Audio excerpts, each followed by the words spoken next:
From a young age, Jackson and Trenton Lyons have always had a strong brotherly bond.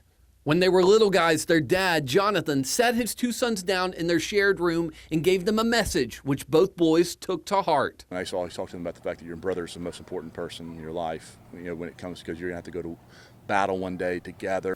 Just grow since we were little. I've always hated and never allowed anybody to ever say anything about him. My brother growing up, he was always my go-to guy. I learned a whole lot from him growing up, and I love him for it.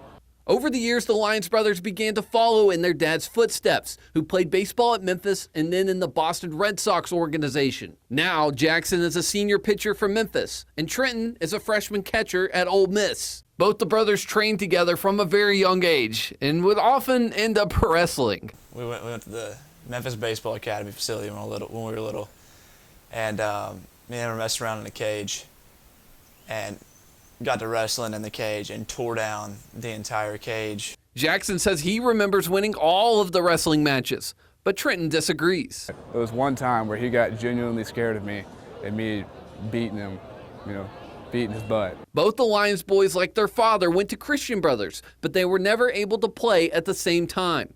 Because of COVID, the Lyons brothers weren't able to play together at CBHS, but earlier this year they made up for lost time right here at FedEx Park. Now batting number 24, Trenton Lyons.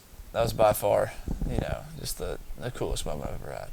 It was a special moment for both brothers, but nerve-wracking for their parents. It was awesome, but it was the most nervous I have ever been.